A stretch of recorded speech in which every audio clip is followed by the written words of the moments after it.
तो घर के कामकाज शुरू हो चुके हैं और मैं किस तरीके से होम एंड किचन की सफाई करती हूँ वो आप लोगों के साथ आज मैं शेयर करने वाली हूँ। और उसके साथ ही कुछ इम्पोर्टेंट काम थे जो वो भी करना ज़रूरी था, जिसके लिए मैं आई थी एक शॉप पे, और फिर वो काम भी हो गया। और जिसके लिए मैं गई थी वो चीज़ भी आ गई है। तो देख सकते हैं कि आप ये क्या चीज़ है। ये है गद्दा, मतलब बेड गद्दा जो होता है वो। तो हमारा पुराना वाला गद्दा थोड़ा-सा ख़राब हो गया था, तो उसकी वजह से हमें ये वाला लेना पड़ा। और काफ़ी, मतलब वो जो पिछला वाला था स्पंजी है, तो उसकी वजह से मुझे दिक्कत हो रही थी। तो यहाँ पर ये वाला गद्दा आ गया, जिसकी वजह से मैं बहुत ही ज़्यादा खुश भी हूँ। क्योंकि कुछ चीज़ें ऐसी होती है ज़िंदगी में कि बहुत ज़्यादा ज़रूरत की होती है और वो कर लेनी चाहिए। उसके साथ हमें 2 पिलो भी दिया है उसने, तो मुझे उससे और भी ज़्यादा खुशी हुई, क्योंकि पिलो जो फ्री में मिले हैं ना, उसका मतलब जो होता है ना एक खुशी, वो अलग ही होता है कोई भी फ्री वाली चीज़ का। लेकिन जब मैंने देखा खोल के तो ये अच्छा था, ऐसा नहीं था कि ऐसे फ्री की चीज़ है तो बेकार दे दिया। और यहाँ पर गद्दा हमने ले लिया है, डबल बेड गद्दा है, इसको उन लोगों ने सेट करके चले गए थे। नमस्ते फ्रेंड्स, और आज के ब्लॉग में आप सभी का स्वागत है। अभी अभी मैंने नाश्ता बनाया है। नाश्ते में मैंने बनाया पराठा और साथ में बैगन का भरता। तो हस्बैंड नाश्ता कर चुके हैं, हम लोग करेंगे अभी। मैं आज है योगा डे, तो मैं सालों भर योगा करती हूँ, तो आप सभी को हैप्पी योगा डे।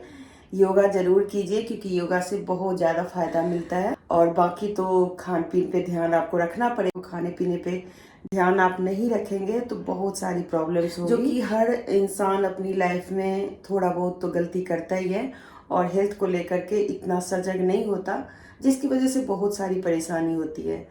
तो मैं थोड़ा सा बस आप लोगों को टिप्स दे दिया है, मैं ज़्यादा कुछ नहीं बोलूँगी।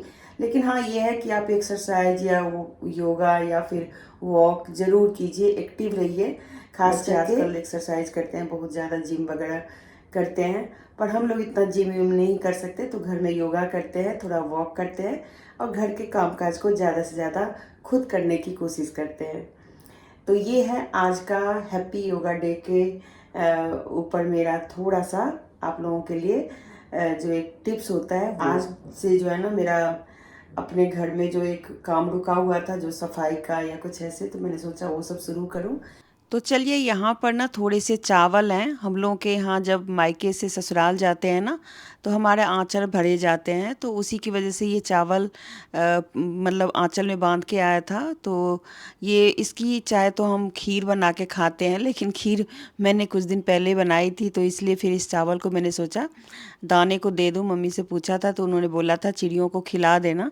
तो इतने तो नहीं डाल सकती चिड़िया के लिए, लेकिन थोड़ा थोड़ा करके मैं सोच रही रोज़ डाल दूँगी, तो जो भी चिड़िया आती हैं वो खा लेंगी। और यहाँ पर मैंने पानी भी डाला हुआ है, पर पानी के अंदर मैंने पीपल का जो पत्ता होता है वो डाला है। एक डीआईवाई करना है, आप लोगों के साथ शेयर करूँगी, बने रहिएगा। और मेरी चैनल पे अगर आप लोग सब्सक्राइब किए हुए हैं तो ज़रूर चेक कीजिएगा कि कोई आपको नोटिफिकेशन आ रहा है कि नहीं। नहीं आ रहा है तो दोबारा से बेल आइकॉन ज़रूर दबा लीजिएगा। अब रेगुलर वीडियो आएंगे। आज मैंने अपने हस्बैंड को एक ड्यूटी दी कि आप थोड़ी सी ऊपर ऊपर की सफाई कर दो और नीचे की सफाई हमें खुद करनी है। तो माँ बेटी हम लग गए, क्योंकि जब ये मंथली डीप क्लीनिंग करते हैं ना, तो उसमें क्या होता है कि जो जितने भी घर में दरियाँ वगैरह होती है ना, जो कालीन टाइप के होते हैं या छोटे मोटे जो अ, पायदान होते हैं, उन सबको क्लीन करने के लिए ना, वैसे तो छोटे वाले को हम धो लेते हैं, लेकिन बड़े वाले को धोने के लिए हमारे बाथरूम में इतना ज़्यादा स्पेस नहीं है, तो फिर हम लोग यही वैक्यूम क्लीनर लगा लेते हैं, तो उससे बहुत अच्छे से साफ़ हो जाता है।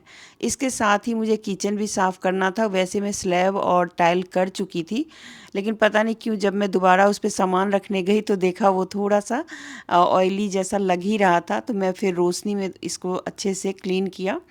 और क्लीनिंग के लिए आपको मैंने कितनी बार बताया ही है कि मैं जो क्लीनर यूज करती हूँ वो होममेड होता है। और अगर आपको नहीं पता तो आप मेरे पीछे के जो वीडियोज़ हैं उन सबको आप अगर देखेंगे तो आपको पता चल जाएगा। तो यहाँ पर मैं छोटे मोटी चीज़ें रखती हूँ, ज़्यादा चीज़ें नहीं रखती।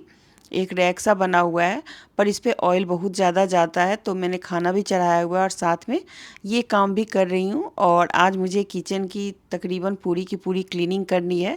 तो ये क्लीनिंग मैं पहले ही कर चुकी हूँ, अब मैं बस इसको आप लोगों के साथ शेयर कर रही हूँ। और ऊपर का रह गया था तो वो मैं अभी सामने से आप लोगों के साथ शेयर कर रही हूँ। जब हमारे घर में गेस्ट आते हैं तो बहुत सारे बर्तन वगैरह निकल जाते हैं और फिर वो इतने मतलब जैसे छोटी फैमिली है तो इतना यूज़ नहीं होता। तो मेरे हिसाब से जैसे आपके गेस्ट चले गए तो आप उन बर्तनों को फिर से धो के सुखा लें और फिर उसको अपने जहाँ पे भी जगह है वहाँ रख लें, क्योंकि धूल मिट्टी का तो होता ही है। हमारे यहाँ तो बहुत ही ज़्यादा धूल मिट्टी होती है। अगर आपका घर पहाड़ में है या कुछ ऐसी जगह पे है, ज़रूर कमेंट कीजिएगा। अगर आप पहाड़ वहाड़ से देख रहे हैं या फॉरेन से देख रहे हैं तो मुझे अच्छा लगेगा कि आप लोग किस जगह से देख रहे हैं, क्योंकि हम जो बात करते हैं वो अपनी जगह के हिसाब से बात करते हैं।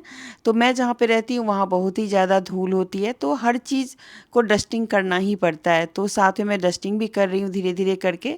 और क्रॉकरी की जो चीज़ें होती हैं उनको बहुत संभाल के पकड़ना पड़ता है। तो बस उन्हीं सब चीज़ों को अब सेट कर रही हूँ, क्योंकि गेस्ट जा चुके हैं और उसके बाद का जो ये बर्तन रखने का काम था वो मेरा धीरे धीरे करके हो रहा है। तो कुछ जो भारी थे वो मैंने सेट कर दिया है और बाकी को भी मैं और दूसरी जगह रखने वाली हूँ, छोटी मोटी जो चीज़ें होती है। और यहाँ पर आप देख सकते हैं जो किचन के ड्रॉर्स वगैरह हैं ना वो भी काफ़ी गंदे हो गए हैं। तो इनको मुझे लगता है मैंने काफ़ी टाइम पहले आप लोगों के साथ शेयर किया था, आज मैं फिर से शेयर कर रही हूँ।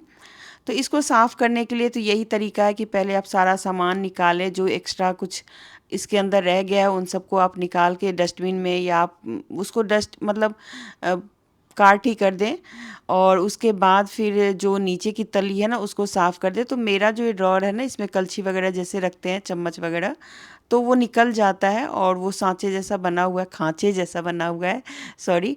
तो फिर उसको फिर मैंने क्लीन करके जो भी अंदर कूड़ा वगैरह चला जाता है उन सबको क्लीन करके गीले कपड़ों से पोंछा है। और ये जो लकड़ी है ना वो बहुत ही बढ़िया वाला लकड़ी है, नाम तो मुझे अभी ध्यान नहीं आ रहा है, लेकिन ये इसके अंदर ना आपको डस्ट वगैरह चिपकता नहीं है। एक सिंपल कपड़े से आप अगर पोंछा कर देते हैं तो बहुत अच्छे से हो जाता है। तो ये ड्रॉर हो गया। अब मैं दूसरे ड्रॉर पे लगी हूँ।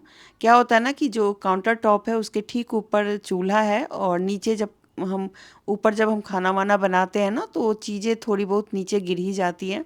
तो रोज़ तो सफाई करना मुश्किल है, तो हफ्ते में कभी मैं एक बार करती हूँ। पर अंदर की सफाई मंथली या 2 महीने पे मैं करती हूँ। ऐसा नहीं बोलूँगी कि मैं रोज़ रोज़ इसकी सफाई करती हूँ, हाँ ऊपर ऊपर का सफाई पूरा करती हूँ। और बीच का ड्रॉर छोड़ के मैंने सामान फैला लिया था घर में। तो मैं यहाँ पे जो सिंक होता है किचन सिंक, उसके नीचे मैं भी कुछ बर्तन वगैरह मैं रखती हूँ जो एक्स्ट्रा होते हैं। और कुछ किचन का जैसे बर्तन मांजने वगैरह का चीज़ जो होता है वो सब मैं यहाँ पे मतलब स्टोर करके रखती हूँ। तो देख सकते हैं ये ब्रश है या और जैसे दस्ताने हो गए या साबुन हो गया, ये सब मैं यहाँ पर एक डब्बे में रख करके यही नीचे रखती हूँ। इसके लिए मैंने एक स्टैंड भी लगाया हुआ है और साइड में दरवाजे में मैंने थोड़ा सा हुक टांग दिया है, उसके ऊपर जाली वाली टंग जाती है। तो कुछ चीज़ें व्यवस्थित व्यवस्थित करके रखने से ना आपका किचन इतना छोटा भी हो तो भी बहुत अच्छे से सामान सेट हो जाता है। कुछ खाली शीशियाँ होती हैं जो बार बार ज़रूरत पड़ती हैं, तो उन सब के लिए भी मैंने एक बास्केट बनाया हुआ है। तो जो ड्रॉर में रखने वाली चीज़ें थी उनको मैंने ड्रॉर में रख दिया। जो एक्स्ट्रा थी बिल्कुल जिनका मैं कभी यूज कर सकती हूँ उनको मैंने डब्बे में भर के रख दिया। और जो रोज़ मतलब डेली यूज होता है उन सबको मैं यहाँ पे रखूँगी। तो यहाँ पर दो इस तरीके के मेरे पास स्टोरेज क्या बोलेंगे इसको, बोतल जैसा है। तो इसको मैं क्लीन करी हूँ क्योंकि ये सब भी काफ़ी ऑयली ऑयली सा हो गया था। तो मेरा किचन थोड़ा सा छोटा है तो मुझे सारी चीज़ें क्लीन करके रखनी होती है, नहीं तो किचन में कॉकरोच या कोई भी कीड़े वगैरह आ सकते हैं। तो मेरे घर में बिल्कुल ये सब चीज़ें नहीं मिलेंगी आपको। ये छोटा सा एक स्टैंड है, पहले तो मैंने बहुत सारे स्टैंड लगाए हुए थे लेकिन अभी मैंने सबको हटा दिया है। इन सारे डब्बों को मैंने साफ़ किया है।